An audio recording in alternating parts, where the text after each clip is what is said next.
Ghibah adalah gunjing. Apa itu gunjing? Menceritakan aib yang ada pada seseorang yang dia tidak suka untuk diceritakan. Ya, dasarnya itu ada sama dia.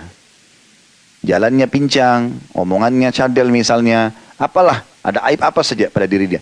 Dia tidak suka. Kalau kita ceritain pasti dia marah. Maka itu namanya ghibah. Dan ini tidak boleh. Hukumnya diharamkan dalam Islam dan termasuk dosa besar dan penyebab siksa kubur. Oleh karena itu teman-teman, tidak perlu menceritakan apapun tentang orang kecuali kebaikan. Kalau nggak ada yang sudah, jangan diceritain. Nggak usah ikut-ikutan. Kalau tidak ada pada dia lebih besar dosanya karena fitnah. Kalau ada ghibah, kalau nggak ada fitnah. Berarti nggak usah masuk ke zona orang lain, nggak usah. Kalau kita terpaksa harus tahu keadaan orang, kalau itu benar kita dukung, kalau itu salah kita nasihati dan tutupi. Saya pernah buat itu tablik akbar, judulnya At-Tabayun wa Tasattur. Cross check dan tutupi. Dan cross check pun ini kalau ada hubungannya sama kita. Baru kita cross check. Oh, saya mau pastikan sama dia. Karena ada hubungannya sama kita. Misalnya nama kita di bawah-bawah. Yaudah kita cross check. Kalau nggak ada hubungannya nggak usah. Ada cuplikan di TV kita lihat tidak ada hubungan sama kita. Ah, saya mau cross check juga. Cross check untuk apa? Hubungannya apa sama kamu? Nggak ada hubungannya sama sekali. Nggak perlu. Oh, ada orang beli mobil itu. Saya mau cross check dulu uangnya halal atau tidak. Nah, hubungannya apa? Gitu. Jadi nggak usah gitu ya, nggak usah masuk ke alam orang lain. Makanya Nabi SAW sering saya ulangi riwayat ini. Beliau kalau pagi hari, ya kita sekarang waktu duha begini, habis mandi bersih biasanya lagi kosong, beliau jalan dengan para sahabat. Mungkin menjenguk orang sakit, mungkin masuk ke pasar, apalah. Nah seringkali di tengah-tengah jalan atau di tengah proses itu ada wahyu turun. Itu sering terjadi. Maka Nabi SAW kalau habis mandi segala macam sudah rapi, mau keluar, begitu buka pintu banyak sahabat depan rumahnya. Yang paling pertama kalimat Nabi, jangan ada yang ceritakan aib sahabatku. Saya ulangi, jangan ada yang ceritakan aib sahabatku, karena aku ingin bertemu dengan mereka dalam kondisi lapang dada. Kita sekarang buka pintu, langsung, udah tahu belum? Telepon, udah tahu belum? Langsung yang pertama itu, buka gosipnya orang. Assalamualaikum, tidak, gitu kan. Cerita apa yang bermanfaat tidak, tanya kabar enggak, langsung ya. Jadi luar biasa campur urusan orang. Ini bahaya, ghibah ya.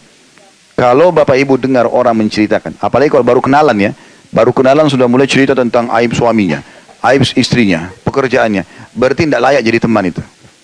Kalau dia sekarang ceritain suaminya sudah 10 tahun sama dia, maka kita yang baru berteman 2-3 hari nggak diceritain.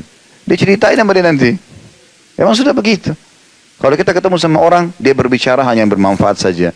Kalau dia bicara ilmu, nasihat, pendidikan anak kah, masalah bisnis kah, masalah apalah, sukses rumah tangga, banyak yang bisa dibicarakan yang bermanfaat. Kenapa harus masuk ke zona yang tidak perlu? Gitu kan? Nggak usah. Dan jangan bilang, ini sering terjadi Bapak Ibu sekalian. Saya sebenarnya tidak mau ghibah sih, tapi, loh, terus cerita lagi. Ya sama saja.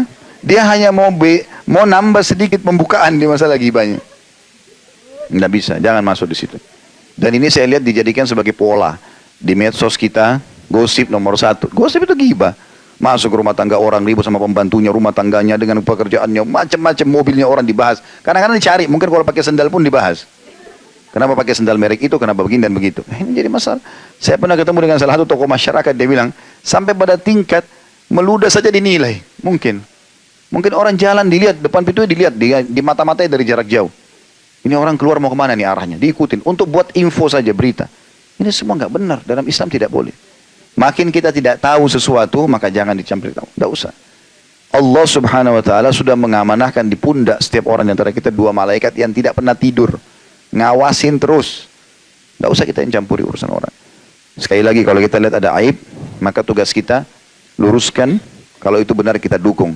Kalaupun kita sudah luruskan, nasihati, tutup supaya dapat pahala ya. Tuh sudah tahu fulan tuh, saya nasihatin tuh. Kan jadi hilang pahalanya. Nggak usah. Dan nasihatin orang antara kita sama Allah SWT. Para ulama salaf saleh dulu, kalau mau nasihatin orang, dia tidak kenal.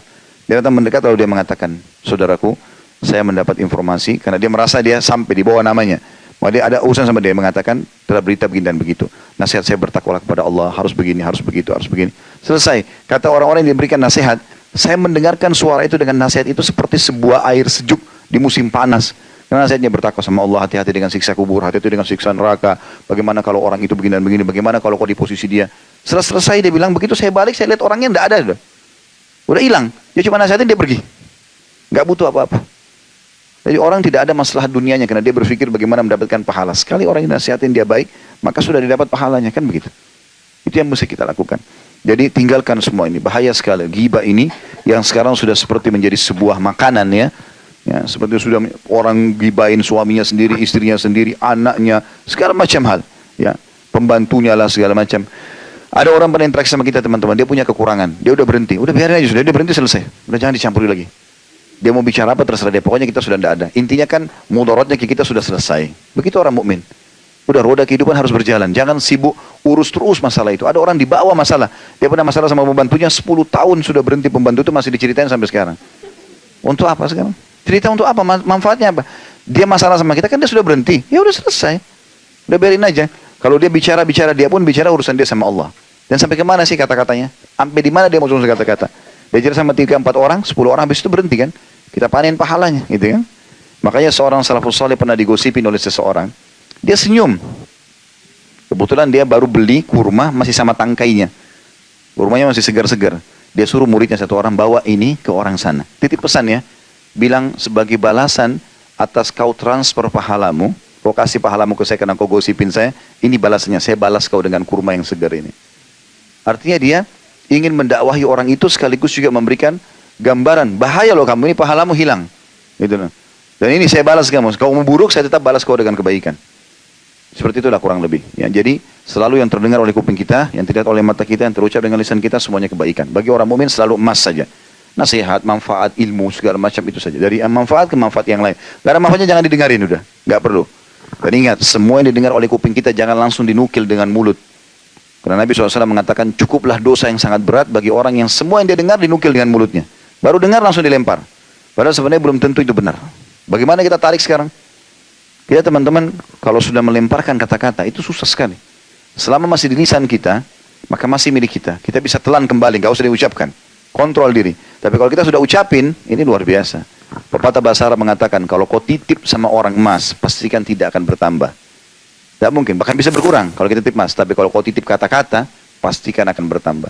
Ini kita cerita satu paragraf nih sama dia. Dia nanti cerita sama temannya itu 2 paragraf. Ini 10 orang 10 paragraf, jadi satu buku nanti. Padahal kasusnya cuma kecil. Tapi jadi besar gara-gara itu. Ya. Efeknya besar. Dan itu dimaksud dengan ghibah teman-teman sekalian. Dan Allah sebutkan dalam surah Al-Hujurat itu. Ya, selalu dibaca itu surah Al-Hujurat ayat 10 sampai ayat 12 tentang masalah larangan-larangan seperti ini.